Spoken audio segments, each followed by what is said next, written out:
All right, and a pleasant good evening to you and yours, and welcome to the Brevard Sports Network here live in the beautiful downtown Melbourne studios. And day one of no school. I know I'm sure parents out there are absolutely thrilled to have the children home for the next 76 days, I think we counted, Caleb and I, 76 days of summer. But that also means a lot of off-season conditioning coming, a lot of weightlifting coming in preparation for football coming up. And tonight we continue with our spring football recaps, and we do that courtesy of NATWICK Insurance. I want to thank Eric NATWICK and NATWICK Insurance. These spring recaps are brought to you by NATWICK, which powers Brevard Sports Network. Last week, we began with Vieira and Titusville, Coach Gulla and Coach Holmes. Tonight, we continue with Coach Brian Helton now, and following Brian Helton,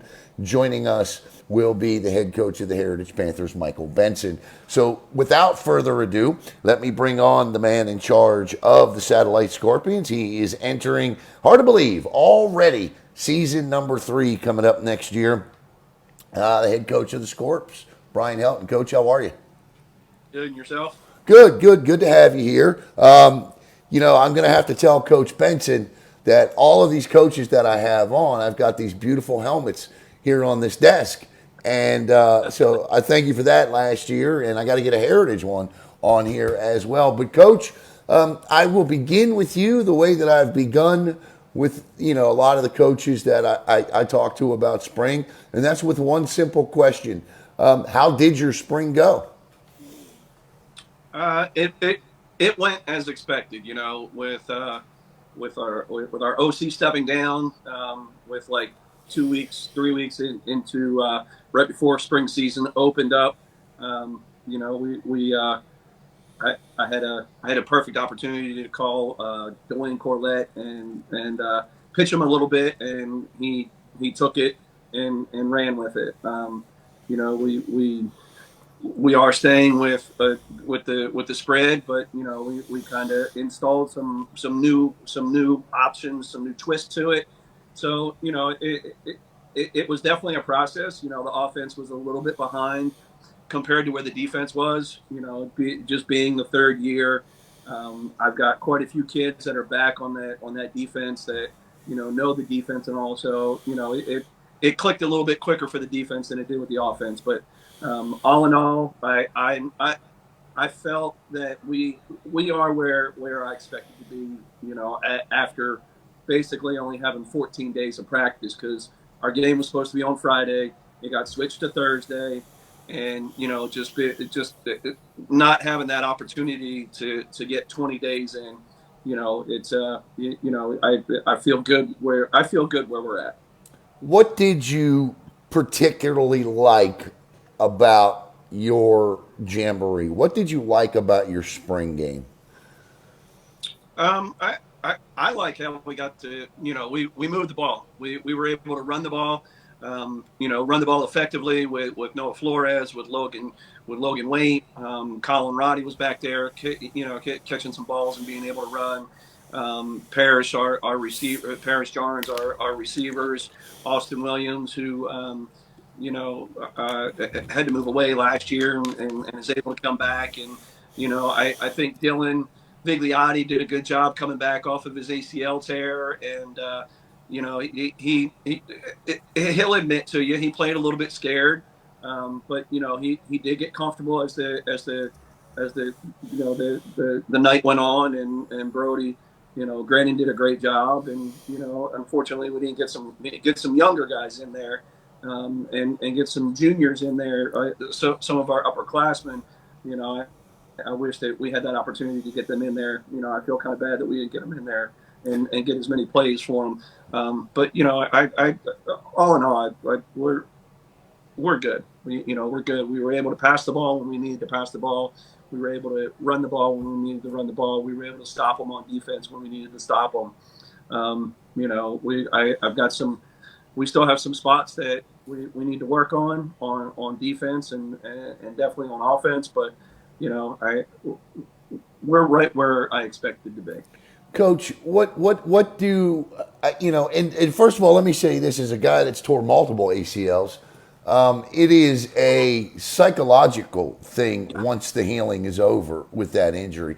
I don't know of an injury in professional sports or collegiate sports or any level of sports, honestly, where it's more psychological than it is physical once the healing is over. I honestly don't than an ACL because you are scared to plant and cut and turn and twist. And until you can prove to yourself that you're able to do it multiple times, it scares the hell out of you. I mean, it just does. That's a fact of life.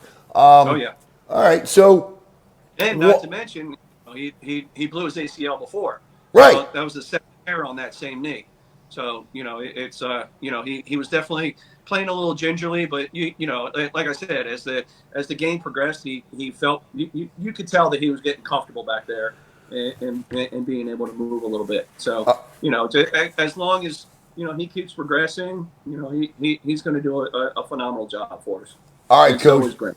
All right, Coach. What's one area of the team you're going to flag? What needs to get better?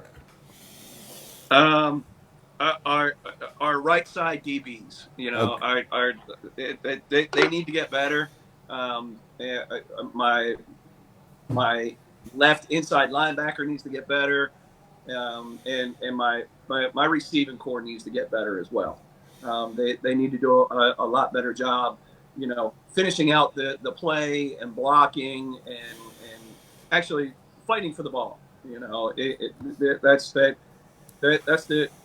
the biggest one. Is my receiving crew. They definitely need to get better. Coach, what is the schedule for your off-season program? Obviously, anyone that knows you knows, lifting is a big part of your program's off-season conditioning.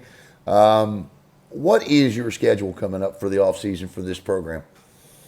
We'll lift and run Monday, Tuesday, Wednesday, Thursday. We're off on Fridays.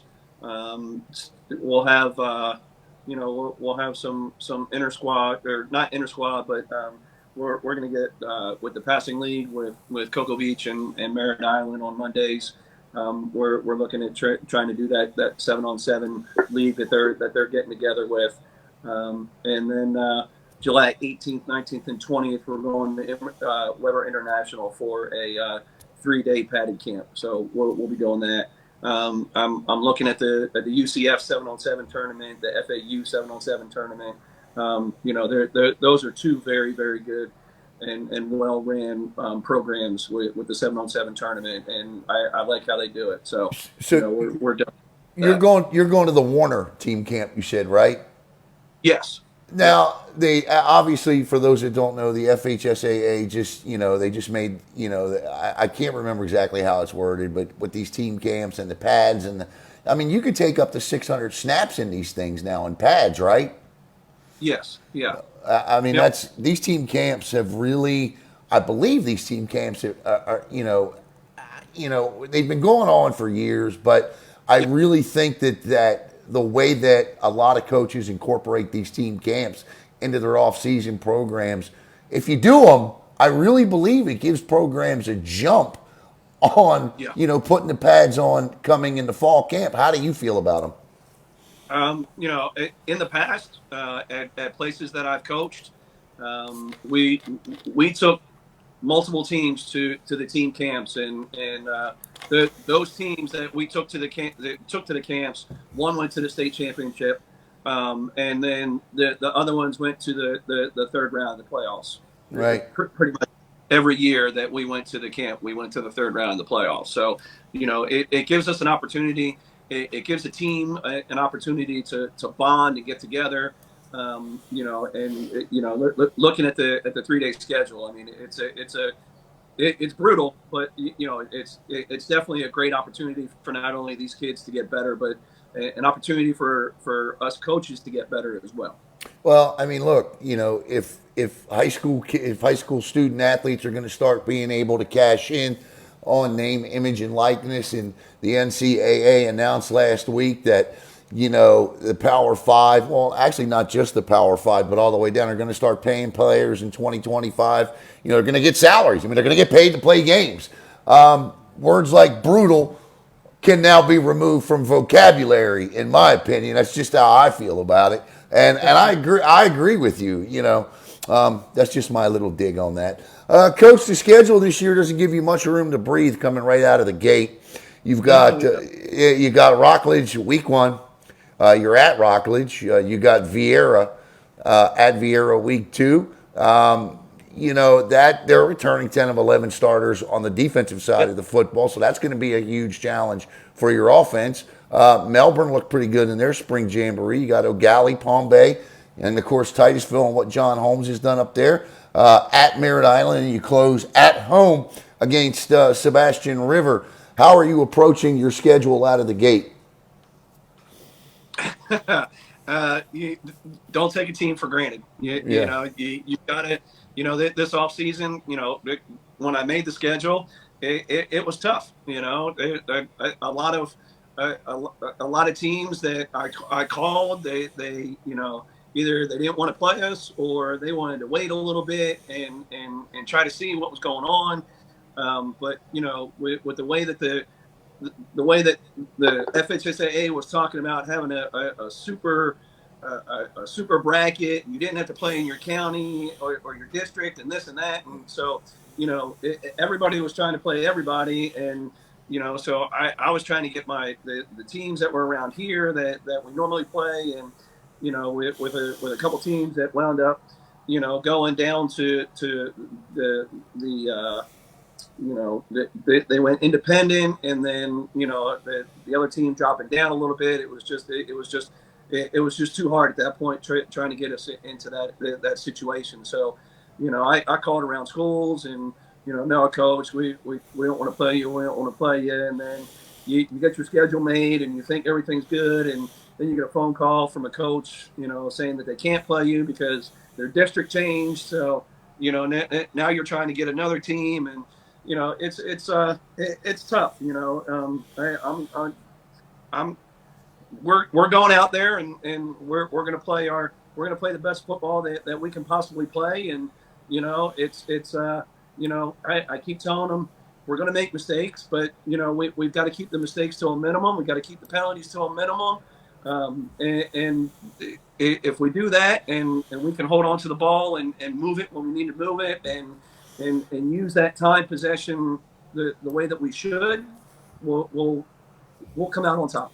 There's your schedule there on the screen for everybody to see. Rockledge, Vieira, Melbourne, O'Galley, Palm Bay, Titusville, Merritt Island, and Sebastian River. That Vieira game last year, that was a good football game. I don't know that Vieira would feel that way, but I really enjoyed broadcasting that one. I really did.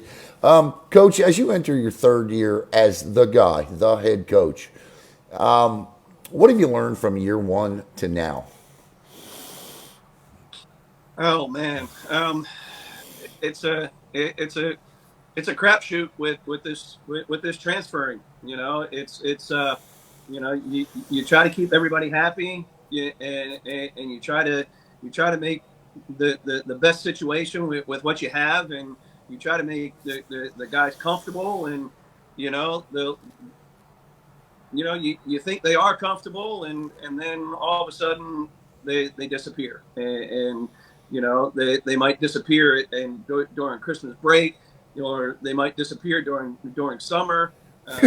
Some of them might call you. Some of them might look you straight in the face and say, "We're not going anywhere," and then a week later they're out. And it's the frustrating part, because you make a bond with these kids, and you're not only counting on them, but that team's counting on them too. Right. And those are your brothers. Those are that's your band of brothers that you're going to war with every day, and it's a war on that field, and you got to fight to get every inch and every yard and every point, and when those kids are counting on them, and they feel like, hey, we're good, we're solidified, and all of a sudden a piece of that just disappears, they get worried, and who do they look to? Well, they look to the coaches, and they try you try to smooth it over. You try to settle them down. You try to say, hey, look, it is what it is, guys, and we've got to play with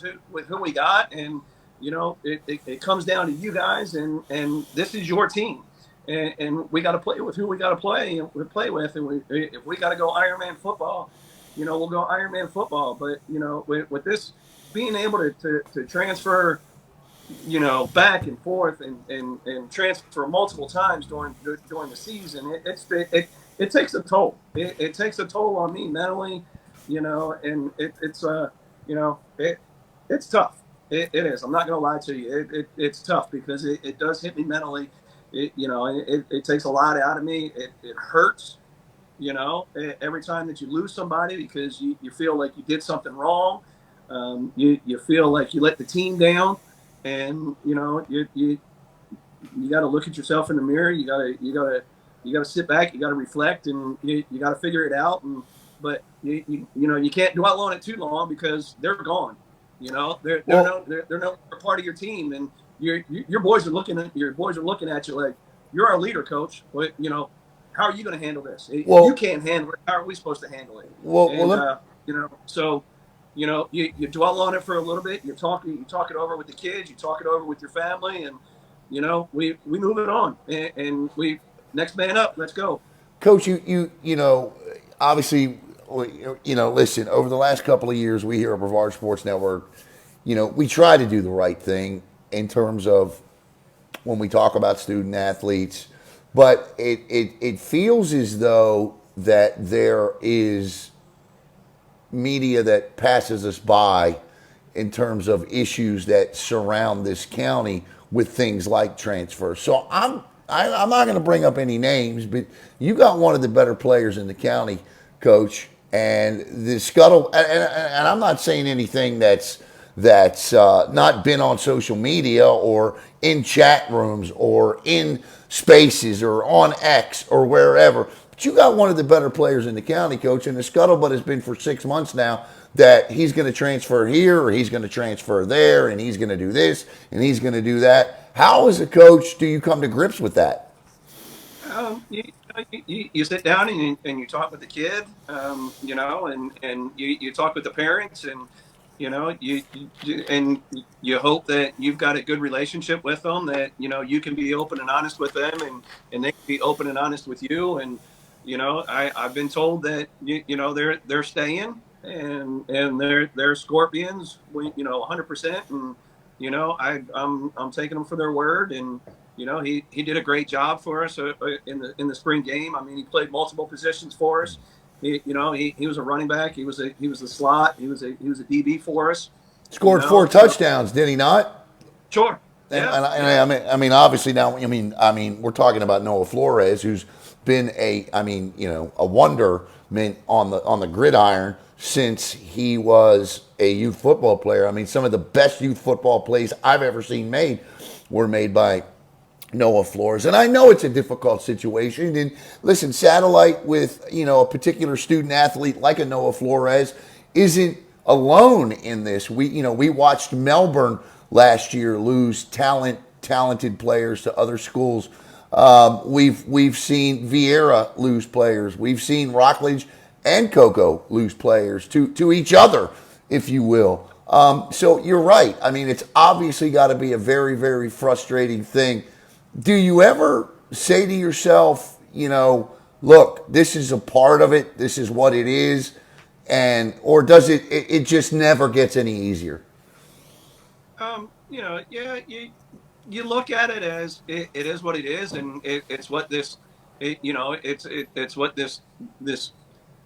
this game has come to. What this program, what these athletes are allowed to do now, and you try not to let it bother you, but it still does. Sure. It still it still gets to you. It'll upset you. It'll frustrate you. You get the wave of emotions, and but you got to be there for the kids that are there, that have put the commitment in. That since day one that I walked through the door, Coach, we are satellite. We're not leaving. we're here 100%. And these juniors that are now about to be seniors were sophomores when I walked in, and there haven't been many that have left.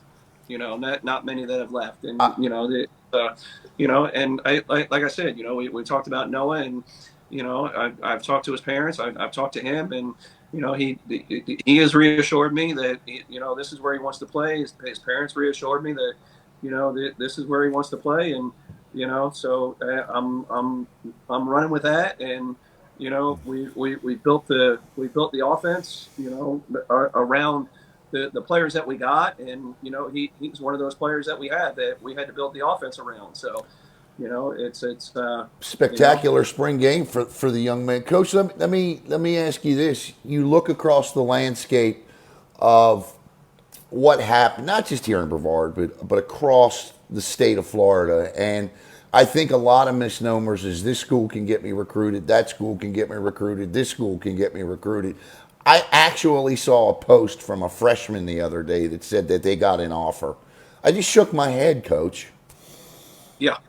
Yeah, it's crazy, because there's not a college coach that's out there that's allowed to talk to a freshman. They're not. These college coaches walk in, and since January, a lot of the times the coaches walked into my school and said, "Coach, what do you got for the 26s?" I said, or the 25s, and I said, "What about my 24s, Coach?" And he's like, "We're going to the portal for this. We're going to the portal for the 24s, Coach." They did. That's the way of the world right now. Yeah, yeah. And he said, if you're not a four, if you're not a 5-star, 4-star player, and we haven't been recruiting the heck out of you, Coach, you might as well go to a smaller school, stay for a year, and transfer. Okay. And he said that's what we're looking at. I tried to sell my seniors, and there were a couple schools that did look at my seniors, and I was able to get them their names, and I was able to get 2 kids into school. I had a third kid that was contemplating on whether to go to school. He got offered by 2 schools, and he just decided not to go. I had another one that had a invitation to go to the preferred walk on, and at USF, and he's still contemplating it on whether to go on that June camp. So hopefully he walks into that and does well, and he does what he can do. But these coaches are looking at me, and they walk in and they're like, what do you got for the 25s this year? What do you got for the 25s? So you sell your 25s, and you talk about your young kids, and you tell those coaches, hey, look, put these kids on your watch list because you're going to need them in a couple of years. And that's what it is, Coach. It's a watch list. As a coach is just put them on the watch list, and let those coaches know that those kids are out there, and that when they're watching the film and they see that they see that number 10, who's that freshman or that sophomore that's blazing down the sidelines, they're able to put him on the list and say, okay, we definitely got to look at that kid later. Coach, we got about 7 minutes, 6 minutes left here, so I want to, and that's that. Listen, that's great conversation, and I appreciate you. Listen, I truly appreciate you being frank right here with us about your situation, the particulars of it, and so we'll definitely be keeping an eye on that. That's for sure. Coach, the last 2 years, you've been to the playoffs. Obviously that first round playoff loss is puts you at a 5-6 season, but 5-5 regular seasons. You've been 500. I've watched each of the last 2 years as your program has gotten better as the year progresses. For you this year, how do you tilt that 5-5 to a 6-4, or maybe even a 7-3? We as a coaching staff have talked about it, and the team and myself have talked about it, and they agreed. We went 5-2, and those boys were living on the high. when we went up there and took care of Seabreeze and and enjoyed that win up there, we came home and we kind of took the rest of the season off a little bit. And the boys will tell you, yeah, we thought that we were that good, and we didn't have to we we didn't have to buy into the system again. We just felt like we could go out and we didn't have to work out during class, and we could just frustrate you and go through the motions, and you'll yell at us, and we can go through the motions at practice, and we don't need to look at the scouting reports and the depth charts, and we can just go out there and play our game and win. And there were some times where they had that opportunity to win, and took to teams lightly, and it kind of backfired on us, and then we're playing catch up the rest of the game, or the rest of the night. So, Right. we've talked about it, that it doesn't matter what our schedule is, it doesn't matter what our record is. No matter what, we don't take a team lightly, and we just got to go out and play our game and make the plays that we can play, and play to our scheme, and play to what we play, and do the best that we can do. Well, Coach, we're very excited. Again, Satellite is back in the core group of coverage at Brevard Sports Network again for 2024, and we are extremely excited about that. Although we're a little sad, Coach, because, Jackson Rob's going to be a senior there this year, and this is his final football season before he treks off to UNC in Chapel Hill. So we'll make sure he gets a lot of satellite coverage this year. Coach, I can't thank you enough for being candid with us the way that you have, for always being candid with us. And good luck this offseason. And if we don't see you over the summer, we'll see you for sure in August. Thank you, sir. Appreciate it. All right. That's head coach Brian Helton of the Satellite Scorpions. And I would imagine that, I wouldn't imagine, I know, I speak with a lot of coaches, text with a lot of coaches, a lot of assistant coaches. I know the frustration level that a lot of coaches have as it pertains to transfers and losing outstanding players. I don't know. In fact, I do know it's not going to get any better whatsoever once NIL comes, whether you like it or whether you aren't for it. And let me ask you this question. And you can sit there and say, no, no, no, no, no, it'll never happen now.